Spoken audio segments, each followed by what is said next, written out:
அனைவருக்கும் அன்பான வணக்கங்கள். கோவையிலிருந்து பேராசிரியர் கருப்பசுவாமி ராமநாதன். இப்போ நமக்கு எல்லாமே இருக்கும் பார்த்தீங்கன்னா, ஒரு கனவு அப்படின்றது வந்து பார்த்திங்கன்னா ஒரு டன் கணக்கில் நம்ம சுமந்துட்டே தான் இருப்போம். யார்கிட்ட கேட்டாலும் எனக்கு நிறைய கனவுகள்லாம் இருக்குது, 50 கனவு இருக்குது, 100 கனவு இருக்குது, ஆயிரக்கணக்கான கனவுகள் இருக்குது. இப்போ அவ்வளவு கனவுகள் இருந்து நம்மளால் அதை நிறைவேற்ற முடியுதான்னு பார்த்திங்கன்னா, அந்த வெற்றியாளர்கள் வந்து ரொம்ப ரொம்ப கம்மி. கனவை நினைவாக்கியவர்கள் வந்து ரொம்ப ரொம்ப கம்மி. அப்துல் கலாம் சொல்கிற மாதிரி தான், நீங்கள் பெரிய அளவில் கனவு காணுங்க. தூங்கும்போது வருவது கனவல்ல, உங்களை தூங்க விடாமல் செய்வது தான் கனவு அப்படின்னு சொன்னார். ஸோ அடிப்படையில் பார்த்தீங்கன்னா, நீங்கள் 1000 கனவு வேண்டியதில்லை. அதிலிருந்து ஒரு கனவை தேர்வு செய்யுங்க. உங்களுக்கு வந்து உங்களை உயர்த்தக்கூடிய வகையில் இருக்கக்கூடிய ஒரு கனவை தேர்ந்தெடுங்க. தெளிவாக திட்டமிடுங்க, எழுதி வைங்க.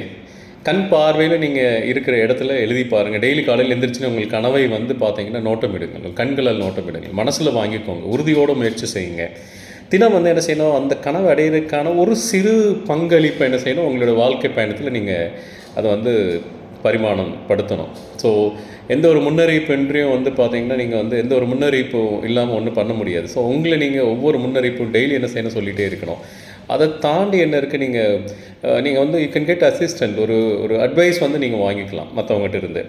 அந்த உதவின்றது வந்து பார்த்திங்கன்னா, நீங்கள் இக்கட்டான சூழ்நிலையில் வந்து நீங்கள் அந்த உதவி, ஒரு அட்வைஸ் வாங்குறது வந்து பார்த்திங்கன்னா, நிறைய விஷயங்களை வந்து நிறைய இழப்புக்களை வந்து பார்த்திங்கன்னா உங்களை வைக்க முடியும். தன்னம்பிக்கையை வைங்க. அதை தாண்டி என்ன இருக்குது, நேர்மறையான எண்ணங்களை நீங்கள் வளர்த்துக்கணும். தொடர்ந்து வந்து செய்யணும், கற்றுக்கிட்டே இருக்கணும். மாற்றங்களை ஏற்றுக்கொள்ளக்கூடிய ஒரு மனப்பக்குவத்தை என்ன செய்யணும், நீங்கள் உருவாக்கிக்கணும். ஒரு இக்கட்டான நிலைமையில் வந்து என்ன செய்யக்கூடாது, ஒரு அவசரப்பட்டு எந்த முடிவு எடுக்கக்கூடாது. சிக்கலான சூழ்நிலை எப்படி கையாளணுன்றத மனப்பக்குவம் நீங்கள் டெவலப் பண்ணிக்கோங்க.